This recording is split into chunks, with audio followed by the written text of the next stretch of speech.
કાર્તિકેયજીનું સ્વાગત થયું ને કાર્તિકેયજી કૈલાસમાં પોતાની બાલ લીલા કરી રહેલા હતા. એ સમયે નારદજીએ પ્રશ્ન કરી નાખ્યો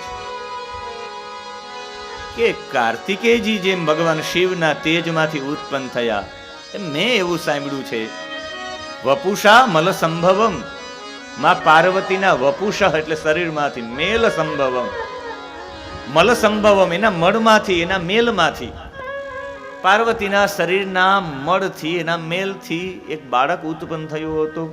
એ સત્ય છે. અને મેં એવું સાંભળ્યું પણ છે, મારા શ્રવણમાં એવું આવ્યું છે, મેં એવું સાંભળ્યું છે કે એનું મસ્તક કપાઈ ગયું હતું. ત્યારે બ્રહ્માજીએ શિવપુરાણમાં, બરાબર રીતે શિવપુરાણ આપણે વાંચ્યું હોય, ગુજરાતીમાં શિવપુરાણ વાંચ્યું હોય તો નહીં હો, સંસ્કૃતના શ્લોકો સાથે વાંચ્યું હોય તો. બાકી જેટલા શિવપુરાણ ગુજરાતીમાં આવે એ સંક્ષિપ્ત આવે છે, એકદમ ટૂંકા આવે છે, એટલે એમાં બધી કથાઓ હોતી નથી. પણ જેણે શ્લોકાત્મક 24,000 શ્લોકો વાંચ્યા છે એના ધ્યાનમાં આવ્યું હોય. બ્રહ્માજી પોતે બ્રહ્મલોકમાં નારદજીને કહે છે કે હા, કલ્પ ભેદની કથાઓથી અલગ અલગ ગણેશજીના અવતારોની કથા છે. તમે કઈ રીતે સાંભળવા માંગો છો? કલ્પ ભેદાદ ગણેશસ્ય જનિ પ્રોક્તા વિદે પરા સનિદ્રશમ શિરચ્છિન્નમ સંચિતમ ગાજમાનનમ. શનિદૃષ્ટમ શિરચ્છિન્નમ સંચિતમ ગાજમ આનનમ. કલ્પ ભેદાદ, અનેક કલ્પોના ભેદમાં ગણેશજી ઉત્પન્ન થયા. એનો મતલબ ગણેશજી દરેક કલ્પમાં આવ્યા છે. શનિ દૃષ્ટમ શિરચ્છિન્નમ, શનિની દ્રષ્ટિ પડવાથી ગણેશજીનું મસ્તક કપાઈ ગયું. સંચિતમ ગાજમ આનનમ, ને પછી હાથીનું મસ્તક લગાડવામાં આવ્યું. લગભગ 5 પુરાણોમાં કથા છે. આ અલગ અલગ પુરાણોમાં અલગ અલગ રીતની કથા છે. આપણે બધા પુરાણોની કથા સંભળાવવા માંગુ છું. બધા પુરાણોમાંથી મારે સેજ કથા લઈને પછી એમનો મૂળ સાર કહેવો છે. એવા માટે કહેવો છે તમને ને મને એક વખત આપણે આ શિવ પુરાણ સાંભળી લઈએ પછી ગણેશજીના વિષયમાં તર્ક થવો જ ન જોઈએ કે શા માટે ગણેશજીનું મસ્તક હાથીનું. એના માટે જીવનભર તર્ક ન થાય. એટલે હું આપને સૌથી પ્રથમ પદ્મ પુરાણની વાત સંભળાવું છું. પદ્મ પુરાણની જે કથા છે, પદ્મ પુરાણમાં છે કે એક દિવસ માં પાર્વતી જલ ક્રીડા કરતા હોય, સ્નાન કરતા હોય, એની સખીઓ સાથે હોય, જયા અને વિજયા. દક્ષિણ ભારતમાં એક નિયમ છે જેને ઉબટન કહેવામાં આવે છે. દક્ષિણ ભારતમાં શરીરને ગોરું બનાવવું હોય તો તેલ, ચણાનો લોટ અને દહીં શરીરમાં લગાડવામાં આવે. કારણ કે દક્ષિણમાં બધા લોકો કાળા છે, તો ગોરા બનવા માટે જેમ ફેસ વોશનો પ્રયોગ કરે ને બધા, એમ એ પૂર્વ સમયમાં તેલ, દહીં અને ચણાના લોટને ઘસી અને શરીરનો સંપૂર્ણ ઉપર રહેલો મેલ, જે છિદ્ર છે, બધા જતા રહે. એના માટે એ ઉપટન લગાડવામાં આવતું, બાળકને ઉજળું બનાવવા માટે. આજે તો દક્ષિણ ભારતમાં પણ ગોરા બાળકો ઉત્પન્ન થવા માંડ્યા છે. જે ગાયના દૂધમાં કેસર પધરાવીને દૂધ પીવે, ગર્ભાધાન થાય એ પહેલેથી, તો જે ઉત્પન્ન થનારું બાળક છે 9 માસ સુધી કેસરનું, ગાયનું દૂધ પીવે તો બાળક ગોરું થાય. એટલે માતાજીએ ઉબટન કર્યું છે આખા શરીરમાં. વપુષા મલ સંભવમ, માતાજીએ એના શરીરમાંથી જ્યારે મેલ ઉતારવામાં આવ્યો છે ત્યારે એ જ મેલનો જયા અને વિજયા બંને પાસે એવી શક્તિ હતી કે કોઈ પણ નિર્જીવ વસ્તુને પણ સજીવ કરી શકે. એટલે તો આજે જયા પાર્વતીનું વ્રત કરવામાં આવે. જયા પાર્વતીનું વ્રત ખરેખર સારા સંતાન માટે છે, પતિ માટે નહીં. એટલે તો 4 વર્ષ પિતાજીના ઘરે કરવામાં આવે વ્રત, 5મું વર્ષ ઉજવવામાં આવે સસરાના ઘરે, સારો સંતાન ઉત્પન્ન થાય. જયા અને વિજયાએ એ મલમાંથી, એ મેલમાંથી એક બાળક જેવી આકૃતિ બનાવી અને એમાં પ્રાણ પૂરી દીધો એમ. ને ત્યારે માં પાર્વતી કહ્યું કે આ તમે શા માટે આવી રીતે આ બાળકને સજીવ કર્યો છે, મારા મેલમાંથી શા માટે બનાવવામાં આવ્યો છે? જયા અને વિજયા કહે, પેલા હું આપને મૂળ કથાઓ કહી દઉં બધી, અને પછી એનો અધ્યાત્મ ભાવ કહી દઉં, ને પછી અધ્યાત્મ ભાવ પછી વૈજ્ઞાનિક ભાવ જણાવી દઉં, જેના કારણે ગણેશજી પ્રત્યે આપણો કુભાવ કોઈ દિવસ ઉત્પન્ન ન થાય. એમને કહ્યું કે આ શા માટે? તો કે આપના શરીરમાંથી મેલ જે નીકળ્યો છે આપના શરીરનો છે, એટલે આપના શરીર સાથે ઉત્પન્ન થયેલો છે, એટલે આપનો અનુકૂળ રહે આ ગણ. શિવજીના ગણો તો જાજા છે, પણ એ શિવજીના ગણો છે, આપનું માને નહીં. આ તો આપનું જ માનવા જોઈએ, બીજા કોઈનું નહીં. એટલે અમે આ એક ગણ ઉત્પન્ન કરી છે, હાથમાં છડી આપી છે, સજીવન કરીને કહ્યું કે તું આ બધા જેટલા છે શિવજીના ગણ છે, પણ તું એ બધા ગણનો સ્વામી છે, તારું નામ ગણેશ. ગણસ્ય ઈશ ઇતિ ગણેશ. આ બધા ગણનો ઈશ એટલે સ્વામી છે તું. તારે આ કોઈનું માનવાનું થતું નથી. તારે છડી આપવાની કોઈ પણ વ્યક્તિ પ્રવેશ કરી જ ન શકો જોઈએ, માને પૂછ્યા વિના નહીં. એકવાર માને પૂછી લે, માં જેમ આદેશ કરે. અને ખરેખર છડી આપીને કહ્યું તું મારો પુત્ર છે. માં પાર્વતી કહ્યું તારે કોઈ પણ વ્યક્તિને અંદર આવવા જ નહીં દેવાના. મહાદેવજી તો ઘણા વર્ષો સુધી સમાધિમાં હોય, એ તો આવે એવી કલ્પના હતી જ નહીં. એટલે તમારે કોઈ પણને અંદર આવવા દેવો નહીં. છડી આપીને ત્યાં બેસાડી દીધા. આ આજ્ઞા હતી ને એ પોતાની માની આજ્ઞા હતી, એટલે એને વિચારવાનું જ નથી આવતું કોણ છે કે કોણ નહીં. એટલે ગણેશજી ત્યાં ઊભા. બીજા બધા ગણો છે એને કોઈને પ્રવેશ કરવા ન દે, એ તો ગણના સ્વામી હતા. બધા ગણોએ મહાદેવજીને આ ચર્ચા કરી. મહાદેવજીએ ભગવાન વિષ્ણુને મોકલા છે. પદ્મપુરાણની કથા પ્રમાણે વિષ્ણુ સાથે મહાદેવ ગણેશજીનું યુદ્ધ થયું, અને ગણેશનું અને વિષ્ણુજીનું જે યુદ્ધ ચાલુ હતું એમાં શિવજીએ આવીને વિચાર કર્યો કે એટલો વિવેક, શિવના ઘરમાં રહી, કલ્યાણના ઘરમાં રહી, પાર્વતી પાસે રહે, વિશાળતા પાસે રહે, શ્રદ્ધા પાસે રહે, છતાં પણ આવો અવિવેક આ ગણમાં અવિવેક ન આવે. અવિવેક દૂર કરવા માટે અવિવેક મોટે ભાગે મસ્તકમાં જ હોય, આપણા મસ્તકમાં. એ ગણનો સ્વામી કોઈ પણ ગણ એટલે સમૂહનો સ્વામી, રાષ્ટ્રનાયક જેને કહી શકાય. રાષ્ટ્રનાયક કોઈ પણ વ્યક્તિ બને ત્યારે એના જીવનમાં અવિવેક આવે. આપણી ઓલી 4 કહેવતો છે કે ગરીબાઈ, એક પણ ગરીબાઈ એવી ન હોય કે જે ગરીબાઈ યાચના વાળી, યાચના વિનાની ગરીબાઈ ન હોય. યાચના આવે, ગરીબ હોય એને માગવાનું થાય જ. ગરીબાઈ આવે એટલે માગવાની વૃત્તિ ઊભી થાય જ. સત્તા આવે એટલે આ છલકાય આવે, પદ આવે એટલે આ છલકાય આવે, સ્વાભાવિક છે. એટલે આ ગણના મસ્તકમાં, આના મસ્તકમાં અવિવેક છે, એટલે મસ્તક બદલાવાનો એટલે વિચાર બદલાવાનું કાર્ય શિવે કર્યું છે. એક ભાવ. બીજું, ભગવાન વિષ્ણુ સાથે યુદ્ધ હતું ને ભગવાને પોતાના જ્યારે ગણો ગયા છે કે આવી રીતે બધા કરે છે, ત્યારે શિવ પુરાણમાં સ્પષ્ટ લખ્યું છે ઇત્યુક્તવા શંકરો બ્રહ્મણ નાના લીલા વિશારદ. ભગવાનને ખબર હતી કે આ પાર્વતીજીનો જ પુત્ર છે, એના મલમાંથી બનાવવામાં આવ્યો છે, અને બનાવવામાં આવ્યો છે તો એ લીલાને જાણતા હતા, એટલે નાના લીલા વિશારદ, બધી લીલા જાણતા હતા, તો એ મહાદેવજી મસ્તક કાપી નાખ્યું. એટલે મહાદેવજીને ખ્યાલ ન હતો એમ ન હતું. એક કથા પદ્મ પુરાણની છે, એક કથા સ્કંદ પુરાણની છે, એક કથા ગણેશ પુરાણની છે, અને એક કથા શિવ પુરાણની છે. મારે એ બધાના ભાવ નથી કરવા, પણ જ્યારે હજારો વર્ષ સુધી શિવ અને પાર્વતીને સંતાન ન હતું, એટલે પાર્વતીજી કહે કે આપણે ઉપાસના કરીએ. કોની? તો કે પરમ તેજની ઉપાસના કરીએ. અને 1000 વર્ષ સુધી પરમ તેજને ધ્યાનમાં લઈ કે પરમ તેજ મારી કુખમાં પધારે, પરમ તેજ મારી કુખમાં પધારે.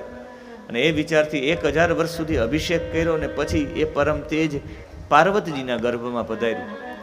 અને સંતાન તરીકે જ્યારે એનો જન્મ થયો ગણેશજીનો, પદ્મ પુરાણની કથા છે, જન્મ થયો ગણેશજીનો, ત્યારે બધા લોકો વધામણી દેવા માટે આવ્યા. એક શનિદેવ વધામણી દેવા માટે ન આવ્યા.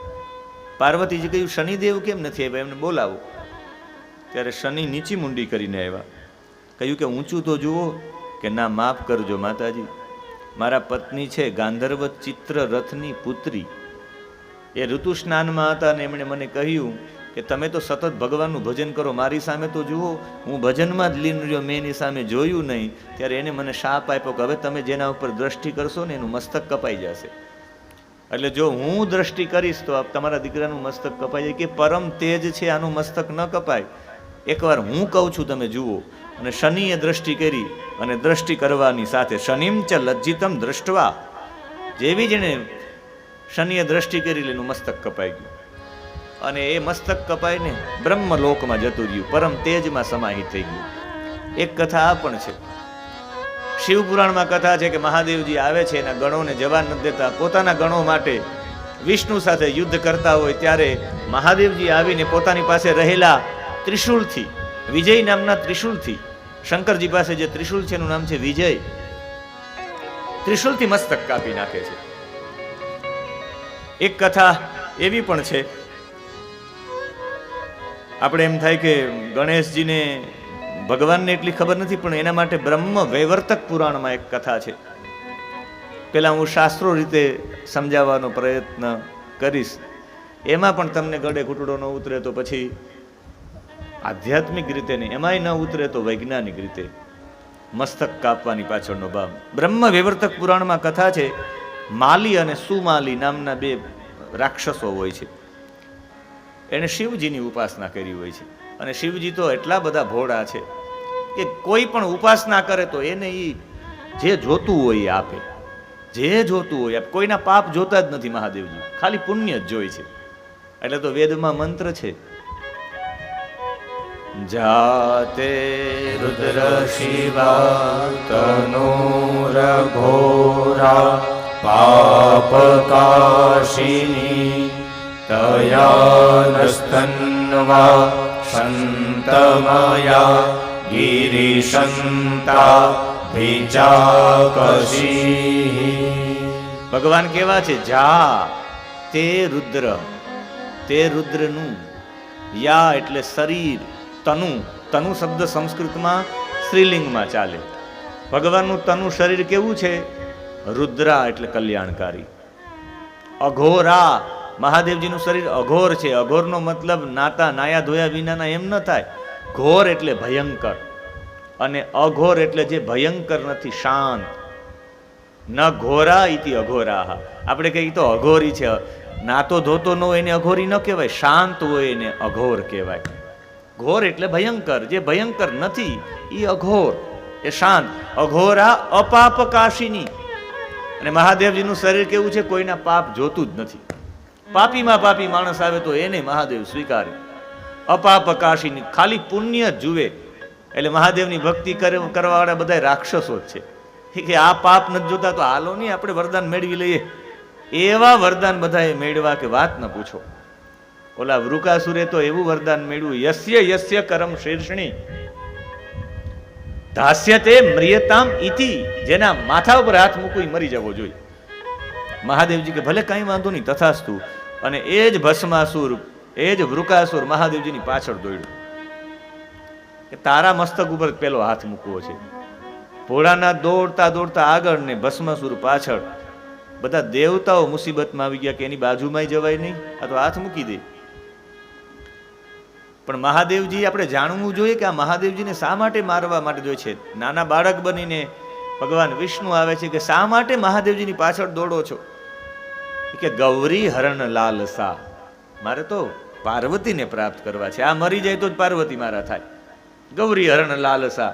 અને પછી માતાજીને કહ્યું ભગવાન નારાયણે કે તમે જ કંઈક કરો. ને માતાજી ઉભા રહ્યા, એક મિનિટ, તમે એની પાછળ ન દોડો, તમારે મારી સાથે વિવાહ કરવા છે? પાર્વતીજી કહે તો કે હા. મેં મહાદેવને શા માટે પસંદ કર્યા ખ્યાલ છે? તો કે નહીં, એ નટરાજ છે, એટલે એને નૃત્ય કરતા આવડે. જો તમને સારું કૌશલ્ય આવડતું હોય નૃત્ય કરતા તો હું તમારી સાથે વિવાહ કરું, પણ તમારી સાથે તો જ વિવાહ કરીશ તમને નૃત્ય આવડતું હોય તો. કે શીખવાડે તો અમને બધું આવડી જાય. ભાઈ શીખવાડશો તમે? માતાજી કે હા શીખવાડીશ. આમ કરો, હા. માતાજી કીધું હવે આમ કરો. માતાજી કહ્યું કે હવે આમ કરો. માતાજી કહ્યું કે હવે આમ કરો. સીધા પોતે જ પોતાનો હાથ રાખીને ભસ્મ થઈ ગયા. કહેવાનો મતલબ એ છે કે મહાદેવજી છે એટલા ભોળા છે કે જેના મારી નાખનારા, જેની એવી કામના લઈને આવે એની ઉપર પણ કૃપા કરે. એટલા ભોળા છે મહાદેવ. અને આ મહાદેવજી એ ભોળા છે, એ ભોળા મહાદેવની સાથે બધા લોકોએ ઉપાસના કરીને મેળવ્યા છે અઘોરા અપાપ કાશિની. એ કોઈના પણ પાપને જોતા નથી. અપાપ ન પાપ ઇતિ અપાપ, પાપ એટલે પુણ્ય, કાશિની એટલે પ્રકાશિત, બધાના પુણ્યનો જ પ્રકાશ જોનારા છે એવા મહાદેવજી છે. અને બધાએ મહાદેવજીની ઉપાસના કરી છે. એમાં માલી અને સુમાલી બ્રહ્મ વૈવર્તક પુરાણની કથા. તમને એમ થશે કે એટલા બધા પુરાણો એક સાથે કહી દેવા છે તમને, પણ મારાથી રહેવાતું જ નથી. હું વ્યાસપીઠ ઉપર આવું એટલે મને એમ થાય કે આ કહી દઉં, આ કહી દઉં, આ કહી દઉં, આ કહી દઉં.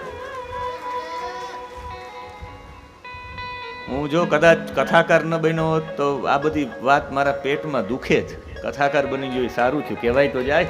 અધ્યાપક રહ્યો હોત તો આ બધી વાત 45 મિનિટનો પીરિયડ આવે, એટલું કહી શકાય. આ તો 3.5 કલાકની કથા, બધું કહેવાય જાય. એટલે મારા માટે આ યુનિવર્સિટી મારા માટે બરાબર છે, બાકી પેટમાં દુખે. એટલે બ્રહ્મ વિવર્તક પુરાણમાં માલી અને સુમાલી આ બંને મહાદેવની ઉપાસના કરી. મહાદેવજીને ખબર હતી કે ખોટી રીતે ઉપાસના કરે તો એ મહાદેવજી પ્રસન્ન થયા. આશુતોષ નામ છે. માગો શું જોઈએ? કે પ્રભુ અમને એટલું તેજ આપો કે અમારી પાસે બધા કાચા લાગવા માંડે. મહાદેવજી કે તથાસ્તુ, જતા રહ્યા. પછી આ બે એટલા બધા તેજસ્વી હતા, માલી અને સુમાલી. સૂર્ય ગમે ત્યાં જતા રહીને, અહીંયાથી સૂર્ય આ દિશામાં અસ્તાચલમાં જાય, પૂર્વથી પશ્ચિમમાં જાય તો ઓલા બધા પશ્ચિમમાં પૂર્વમાં આવી જાય, અંધારું જ ન થવા દે, એટલું તેજ હતું. સૂર્યનારાયણને એવું થયું કે આ મારી સાથે આવો વ્યવહાર કરે. સૂર્યએ રાત્રિમાં અંધકાર થવા ન દેતા હતા, એટલે માલી અને સુમાલી છે એના ઉપર સૂર્યએ શૂલથી પ્રહાર કર્યો. અને જેવો પ્રહાર કર્યો બંને મૂર્છિત થઈ ગયા, અને બંને લોકો ઉપરથી પડતા હતા. સૂર્યનારાયણ ભગવાનના શૂલ માર્યું છે, અને જેવા જ નીચે પડતા ત્યારે માલી અને સુમાલી મહાદેવજીને કહ્યું કે મહાદેવજી તમારા ભક્તો માટે આમ. મહાદેવજી ત્રિશૂલ લઈને સૂર્યની પાછળ દોડ્યા છે. અને ત્યારે પછી તો બ્રહ્માજી પાસે ગયા, ને આખી સ્તુતિ છે બ્રહ્માજીની. બ્રહ્માજીએ જે સ્તુતિ કરી છે એ બ્રહ્મ વિવર્તક પુરાણની સૌથી મોટી, સારામાં સારી સ્તુતિ છે. આ સ્તુતિ જે પણ ગાય એના જીવનમાં ભય ન રહે. મહાદેવજી કહ્યું હું પ્રસન્ન છું. બ્રહ્માજી માગો કે મારા શરણે આવ્યા સૂર્ય માફ કરો. ને પછી એ માફ કર્યા છે. પણ કથા એવી છે કે એના પિતાજી, સૂર્યના પિતાજી કશ્યપે કહ્યું કે મારા દીકરા સાથે આવું વર્તન કર્યું, જાઓ તમે ભૂલી જાશો, તમે પોતે ભૂલી જાશો કે આ તમારો દીકરો છે, ને તમે તમારા દીકરાને કષ્ટ આપનારા બનશો. એટલે પણ મહાદેવજી એ કશ્યપ ઋષિના શાપને સાચો કરવા માટે મહાદેવજી ભૂલી ગયા ને પોતાના દીકરાનું મસ્તક કાપ નાખ્યું. આ બધી આધ્યાત્મિક કથા થઈ. હવે મારે તમને આધ્યાત્મિક સાથે થોડાક વૈજ્ઞાનિક ઢબમાં લઈ જવા છે. એવા માટે વૈજ્ઞાનિક ઢબમાં કે મસ્તક જે કાપી નાખવામાં આવ્યું છે, એ મસ્તક એવા માટે કાપી નાખવામાં આવ્યું છે આજના સંદર્ભમાં. હાથીનું મસ્તક એવા માટે લગાડવામાં આવ્યું, ભગવાન ભોળાનાથે વિચાર્યું કે હમણાં પાર્વતીજી આવશે, પાર્વતીજીને કોઈ પણ ભોગે એના બાળકને ગણેશ બનાવવો છે, બધા ગણોનો સ્વામી બનાવવો છે. આપણે બધા ગણ કહેવાય, રાષ્ટ્ર ગણ કહેવાય, અને ગણનો નાયક એટલે રાષ્ટ્રનો નાયક. આની અગ્ર પૂજા માટે પણ આજ નહીં તો કાલે મારા દીકરાની અગ્ર પૂજા થવી જ જોઈએ, કારણ કે એ પરમ તેજ હતું. એ પરમ તેજ આવ્યું છે જેની ઉપાસના શિવ અને પાર્વતીએ પણ કરી છે. એ પરમ તેજની ઉપાસના પૂર્વમાં પણ થતી. પૂર્વમાં આપણે કહીએ ને કે ગણેશ જેની પૂજા બધામાં કરવી જ પડે, લોકો પ્રશ્ન કરતા હોય. તો શિવ અને પાર્વતીના લગ્ન થયા ત્યારે ગણેશજીની પૂજા થઈ હતી? અરે ત્યારે નહીં, સતી અને શિવના લગ્ન થયા ત્રિજોગી નારાયણમાં, ત્યારે પણ ગણેશની પૂજા થઈ. ગણેશ એટલે શિવજીના પુત્ર નહીં, દરેક ગણોના સ્વામી, પરમ તેજની ઉપાસના થઈને ત્યારે પરમ તેજને સાથિયાના રૂપમાં પૂજવામાં આવતું. એટલે આજે પણ ગણપતિના સ્થાપનમાં સાથિયો કરવામાં આવે. આજે પણ શ્રી ગણેશાય ન લખો ને ખાલી સાથિયો કરી નાખો, એ ગણેશનું તેજનું સ્વરૂપ છે. જૈન લોકો એનો સ્વીકાર કર્યો, ગણેશ સાથિયાનો પ્રચાર સૌથી વધારે કર્યો. બાકી સ્વસ્તિક પૂર્વથી છે. એટલે તો મંત્રોમાં સ્વસ્તિના ઇન્દ્રો આવે, સ્વસ્તિ સ્વસ્તિ સ્વસ્તિ એટલે કલ્યાણ, કલ્યાણ એટલે પરમ તેજ. ત્યારે પણ એની ઉપાસના થતી. એની ઉપાસના તો આજ નહીં તો કાલ પાર્વતી માંગણી કરશે કે આની અગ્ર પૂજા જેમ પહેલા થતી, એ પુત્ર થઈને આવ્યો તો, એ પરમ તેજ પુત્ર થઈને આવ્યો તો, એક તો કંઈ ગોઠો કે એ પરમ તેજની આપણા પુત્ર રૂપમાં પણ પૂજા થાય. એની અગ્ર પૂજા તો થવી જોઈએ. માગે એ પહેલા એની અગ્ર પૂજા થાય તો એવું સ્વરૂપ આપી દઉં કે એ સ્વરૂપને જોઈ અને લોકોના જીવનમાં પરિવર્તન થઈ જાય. એટલે મહાદેવજીએ પૂર્વથી લોકોને ગણેશજીની પૂજા કરતા કરતા તમને કોઈ સમજાવે કે ન સમજાવે, તમે જેને પૂજો તમે એના જેવા થઈ જાઓ. તમે સતત જેનું ચિંતન કરો તમે એના જેવા થઈ જાઓ. કીટ ભ્રમર ન્યાય. એક કીડને ભમરી વારંવાર મારે તો ઓલી કીડ પણ લીલા કલરની હોય, આખી ભમરી બની જાય. તમે જેનું ચિંતન કરો તમે એના જેવા થઈ જાઓ. તમે કૃષ્ણનું ચિંતન કરી રાખો તો ચોક્કસ તમારો ચહેરો કૃષ્ણ જેવો થઈ જાય, તમારા ગુણો કૃષ્ણ જેવા થઈ જાય. તમે ભોળાનાથનું સ્મરણ કરો તમે ભોળાનાથ જેવા થઈ જાવ. રામકૃષ્ણ પરમહંસ ઠાકુર હમણાં થોડા વર્ષ પહેલા એ સખી મંડળમાં માતાજીની ઉપાસના કરતા કરતા એના શરીરના અંગો સ્ત્રીના અંગો જેવા થવા માંડી ગયા હતા. એને રજસ્વલા ધર્મ એને આવવા માંડી ગયો હતો માતાજીની ઉપાસના કરી કરીને. એટલા માતાજીમાં લીન થઈ ગયા હતા. તમે જેની ઉપાસના કરો તમે એના જેવા થઈ જાઓ. આમ નહીં થાય, આપણે સમજ લો કે ભૈરવનો ઉપાસક છે, ખબર પડી જ જાય એના ઓલા ઉપરથી. ને વાત વાતમાં પ્રેમ આપતો હોય સમજ પડે કે કૃષ્ણનો ઉપાસક છે. ડગલે ને પગલે મર્યાદા હોય તો સમજવાનું કે રામજીના ઉપાસક છે. અને વાત વાતમાં એની આંખોમાં પાણી આવી, કોઈને મદદ કરવાની ઈચ્છા થાય તો સમજવાનું કે કરુણાનો અવતાર માતાજીનો ઉપાસક છે. અને હાવ ભોળો ભગત હોય તો સમજવાનું, મોટું મંત્રીપદ લઈને પણ સરળ સમજે તો સમજવાનું કે એ ભોળાનાથના ઉપાસક હોય. એટલે તમે જેને ભજો તમે એના જેવા થઈ જાઓ. એટલે તો અર્જુનને કૃષ્ણ કહે છે કે મને મારા ભક્તો છે ને એ મારા છે મને ભજે, અને જે વ્યક્તિ જેને ભજે એ એના જેવા થઈ જાય છે. મારે આપને ગણેશજીનું મહત્વ સમજાવવું છે.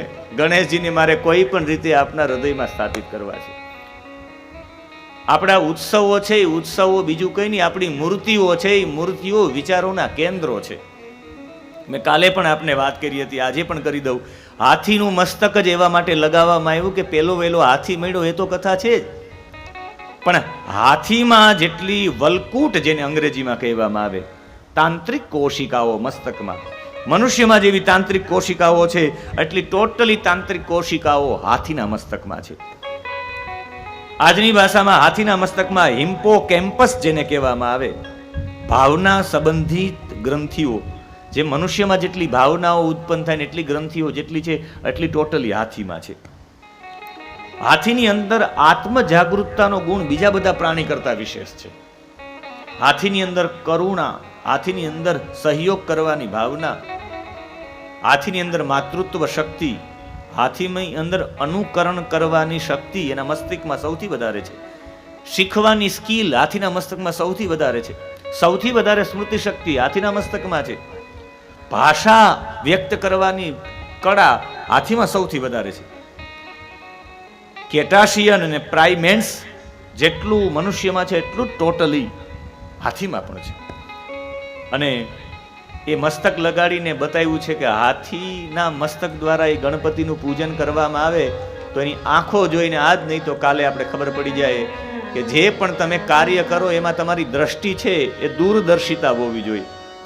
કદાચ ને આપણે મંદિર બનાવીએ તો મંદિર એવી જગ્યાએ બનાવવું જોઈએ કે ભવિષ્યમાં ત્યાંથી રસ્તો ન નીકળે ને ભવિષ્યમાંથી આપણા ભગવાનને દૂર ન કરવા પડે એવી રીતે રસ્તો બનાવવો જોઈએ. આપણે મકાન બનાવવું જોઈએ તો મકાન અને તમારા મુખ્ય દરવાજો છે, તમારો ડેલો છે, એની વચ્ચે જગ્યા રાખવી જોઈએ. કાલ સવારે એ રસ્તો કપાય તો એ તમારા ઘરને કંઈ ન થાય, આવી દૂરદર્શિતા હોવી જોઈએ. લાંબા વિઝન સાથે કોઈ પણ કાર્યક્રમનું મથાળું બાંધવું જોઈએ. તમે ગણેશજીની પૂજા કરતા કરતા દૂરદર્શિતા આવી જાય. તમે જેને ભજો તમે એના જેવા થઈ જાઓ. એની લાંબી સૂંઢ છે, એ લાંબી સૂંઢ છે એ કોઈ પણ મુશ્કેલી આવતી હોય એને પહેલેથી સમજી જવાની પ્રક્રિયા છે. માણસને પોતાને ખબર પડી જાય. પાર્વતીજી વાયવી સંહિતામાં છેલ્લે અથવા કૈલાસ સંહિતામાં, બેમાંથી એક સંહિતામાં પાર્વતીજી વાયવી સંહિતામાં છે. પાર્વતીજી પૂછે છે ભગવાન ભોળાનાથને શિવ પુરાણમાં કે ભગવાન મૃત્યુના ચિહ્નો ક્યાં? માણસને ખબર પડી શકે કે એનું મૃત્યુ આવવાનું છે? ભોળાનાથ કહે કે હા, મૃત્યુના ચિહ્નો ભોળાનાથે વાયવી સંહિતામાં કહ્યા છે. આવા આવા ચિહ્નો થાય એટલે સમજવાનું કે માણસનું મૃત્યુ એટલા દિવસમાં છે. ભોળાનાથે પાર્વતીજીને મૃત્યુના ચિહ્નો બતાવ્યા છે. એટલે માણસને ચોક્કસ ખ્યાલ આવી જાય. પોતાની અંદર ઘ્રાણ શક્તિ એટલી પાવરફુલ હોય અને મોટા ભાગનું આ જે કામ કરે છે નાક, એટલું બીજું કોઈ કામ ન કરે. અને એ તમારી અંદરના સૂક્ષ્મ આ નાક છે એ ખાલી ગંધ, સુગંધ, દુર્ગંધને પારખે એમ નહીં, બ્લડની અંદર જે આપણું લોહી હોય, લોહીની અંદર છે ને, એ લોહીની અંદરની ગંધને પણ ગ્રહણ કરવાની શક્તિ નાકમાં હોય છે. અમારી બાજુમાં એક ગામ છે, ગાભા ગામ. ગાભા ગામમાં એક વ્યક્તિ છે ને 23 વખત સર્પ કરડ્યો છે. 23 વખત. એ ગમે ત્યાં હોય, ટ્રેક્ટર ઉપર હોય તો ટ્રેક્ટર ઉપર આવીને સર્પને ડંખ મારી જાય. એ વ્યક્તિ ખેતરમાં આવે તો ખેતરમાં આવીને ડંખ મારી જાય. એ ગામમાં બધાની વચ્ચે હોય તો સર્પ એની વચ્ચે આવીને એને જ ડંખ મારી જાય. 23 વખત સુધી સર્પે ડંખ માર્યો છે. એમણે કહ્યું, મને સર્પ શા માટે ડંખ મારે? ત્યારે મેં કીધું, તારા બ્લડમાં છે. તમારે સર્પ વિશે વાંચવું હોય તો ભવિષ્ય પુરાણ વાંચવું. ભવિષ્ય પુરાણમાં સર્પો વિશેની માહિતી છે.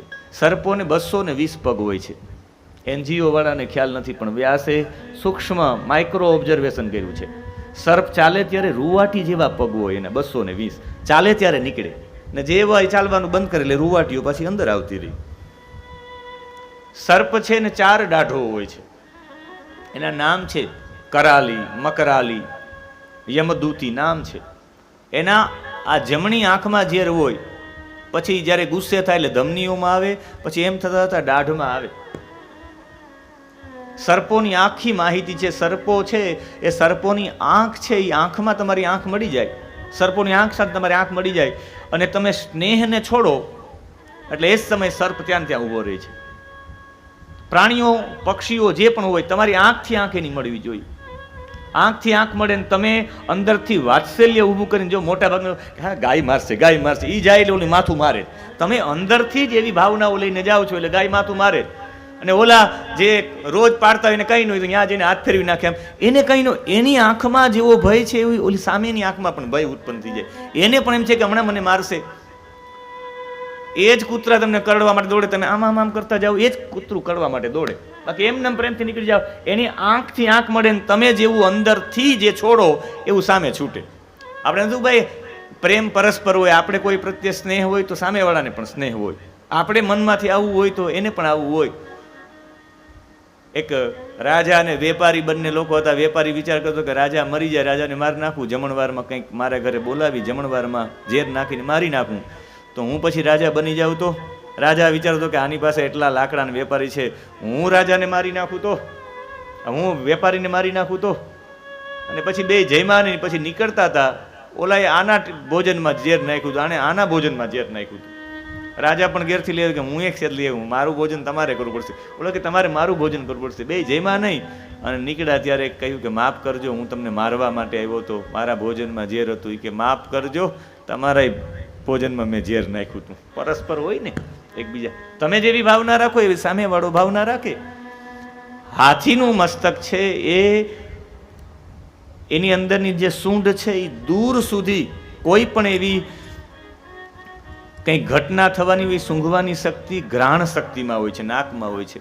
કચ્છમાં ભૂકંપ થયો એ પહેલા 10 મિનિટ પહેલા તમામ ગાયોએ ખીલા તોડાવી નાખ્યા હતા. કંઈક અઘટિત થવાનું હોય તો ગાયોને પહેલા ખબર પડી જાય. એની ઘ્રાણ શક્તિ બહુ મજબૂત છે. એ દૂર ઘ્રાણ શક્તિનું પ્રતીક એ સૂંઢ છે ગણેશજીનું. એના કાન છે એ શૂર્પકર્ણ છે, બહુ મોટા કાન છે. એટલે કાન છે ને સુપડા જેવા હોવા જોઈએ. સાર વસ્તુ ગ્રહણ કરવી જોઈએ, બાકીની બધી વસ્તુ કાઢી નાખવી જોઈએ. અને બહુશ્રુત થવું જોઈએ, બહુ સાંભળતું રહેવું જોઈએ. ત્યારે આજ નહીં તો કાલે એ દ્રઢ થાય છે. ગણેશજીનું વાહન છે ઉંદર છે, અને ઉંદર 24 કલાક કાર્યરત હોય છે. ઉંદર ખબર પણ ન પડે ક્યારે ફૂંક મારીને તમારો પગ કાપી જાય. સતત એક્ટિવ રહે એ રાષ્ટ્રનો નાયક બની શકે જેનું વાહન સતત કાર્યરત છે. સતત કાર્યરત છે એ રાષ્ટ્રનો નાયક બની શકે. એ કાર્યરત બનવા માટે શીખવાડે છે.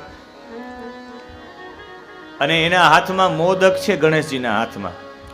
અને આપણા 6 રસ છે, ખાટો, તીખો, તુરો. એમાં સૌથી વધારે કોઈમાં શક્તિ હોય તો એ ગોળમાં છે. જે ગોળ ખાઈ મજબૂત બને. એટલે જેટલા પણ મજૂર લોકો છે ગોળ જમતા જશે. અને ગોળ રાત્રિના તમે જમીને સૂઈ જાવ, સેજ ગોળ ખાઈને સૂઈ જાવ એટલે આખું શરીર સવારમાં સાફ થઈ જાય. એટલે તો જે લોકો મગફળીનો તોલ કરતા હોય એ ઓલું બધું રજટ ઉડે એટલે કે થોડો ગોળ આપજો, એ ગોળ ખાઈ જાય એટલે બધું નીકળી જાય. શરીર સાફ કરવા માટેનું ગોળ સૌથી મોટું કારણ છે. આ ગોળ જતા રહી અને ખાંડ આવી એટલે ડાયાબિટીસનું પ્રમાણ વધ્યું છે. બાકી ગોળ હતા ત્યાં સુધી કંઈ વાંધો ન હતો. કહેવાનો મતલબ છે કાર્ય વૈચારિક દ્રઢતા, સતત કાર્યરતતા, બહુશ્રુતતા, દૂરદર્શિતા, દૂરઘ્રાણતા, આ બધા ગુણો ગણેશજીમાં છે ને એ પૂજતા પૂજતા લોકોના જીવનમાં આવી જાય.